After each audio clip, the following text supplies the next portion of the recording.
Perkenalkan, sebelumnya nama Ibu Tias Nurhelma. Ibu akan mengajar mata pelajaran biologi kelas 12. Nah, di sini pada kesempatan kali ini Ibu akan membahas tentang pertumbuhan dan perkembangan pada tumbuhan. Nah, sebelum mata pelajaran dimulai, alangkah baiknya kita berdoa terlebih dahulu. Berdoa dimulai.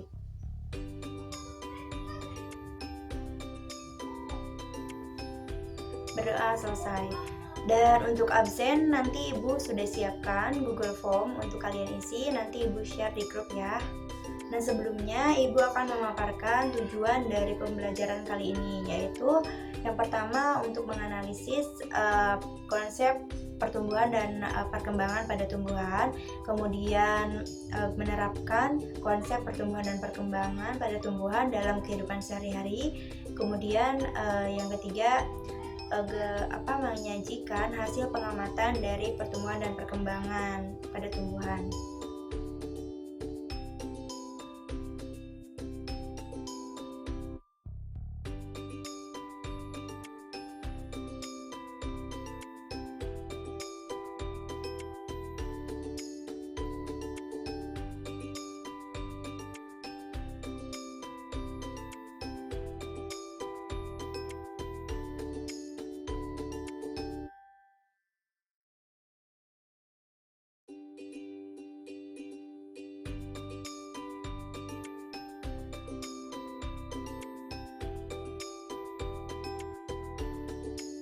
Nah, sekarang kan kalian lagi masa-masanya masa pertumbuhan.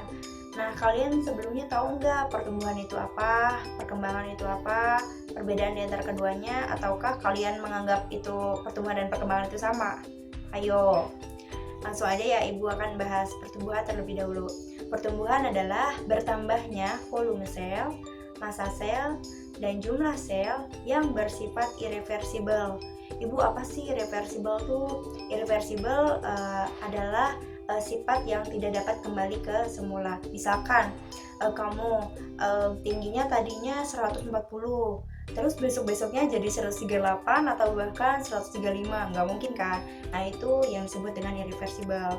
Kemudian pertumbuhan itu sendiri bersifat kuantitatif, yaitu dapat diukur. Jadi misalkan tinggi pohonnya atau tinggi tanamannya, besarnya bisa diukur begitu. Nah, yang selanjutnya perkembangan. Perkembangan itu apa sih, Bu? Perkembangan adalah proses menuju dewasa. Nah, kalau pada tumbuhan, dewasanya seperti apa, Bu, ciri-cirinya? Kalau pada tumbuhan itu bisa dilihat dari organ reproduksi generatifnya sudah aktif. Misalnya dibuktikan dengan adanya bunga. Jadi, misalkan Ibu, kalau misalkan tumbuhan itu udah berbunga, itu udah dewasa dong, Bu? Iya, itu sudah dewasa, bisa dikatakan dewasa. Oh iya, Bu, tadi kan pertumbuhan bersifat kuantitatif, kalau perkembangan bersifat kualitatif atau kuantitatif. Kalau perkembangan bersifat kualitatif karena tidak dapat diukur. Masa misalkan kamu bertanya sama teman kamu dewasanya berapa kilo, kamu dewasanya berapa senti, nggak bisa kan? Jadi perkembangan tidak dapat diukur.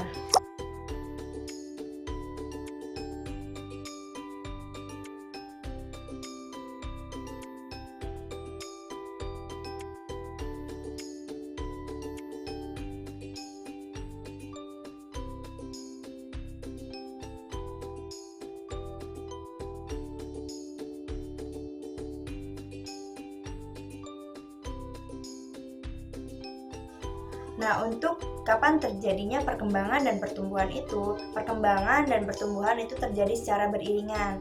Kenapa nggak pertumbuhan dulu terus perkembangan menyusul? Nggak bisa kayak gitu.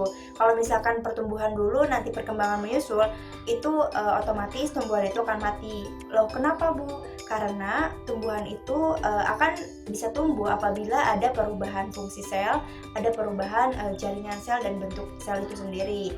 Jadi pertumbuhan dan perkembangan terjadi secara beriringan. Nah, yang berikutnya yaitu ada 3 tahap perkembangan dan pertumbuhan itu sendiri.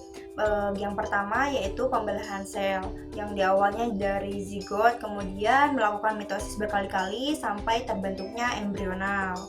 Nah, yang kedua yaitu morfogenesis, di dimana yang tadinya embrional dia akan melakukan perkembangan, jadi perkembangan bentuk, jadi sistem pertunasan, sistem akar, dan lain sebagainya. Nah, yang ketiga yaitu diferensiasi seluler.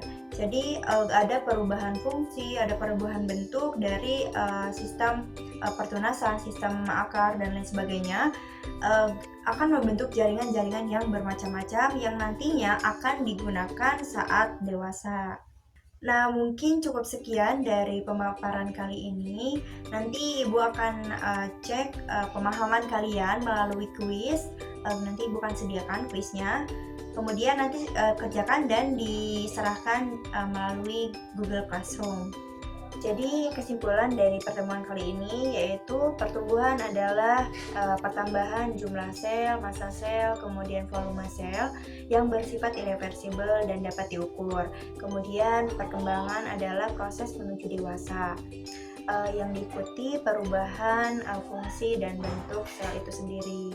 Nah, untuk pertemuan selanjutnya Ibu akan bahas tentang faktor-faktor yang mempengaruhi pertumbuhan dan perkembangan pada tumbuhan, kemudian macam-macam hormon pada tumbuhan, dan metagenesis pada tumbuhan. Nah, sekarang kalian tahu kan pertumbuhan itu apa, perkembangan itu apa, dan perbedaan di antara keduanya, kemudian kapan terjadinya.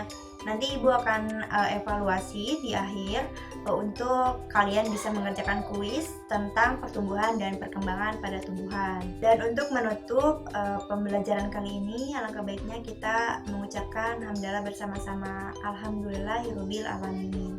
Semoga sehat selalu. Terima kasih atas perhatiannya. Assalamualaikum warahmatullahi wabarakatuh.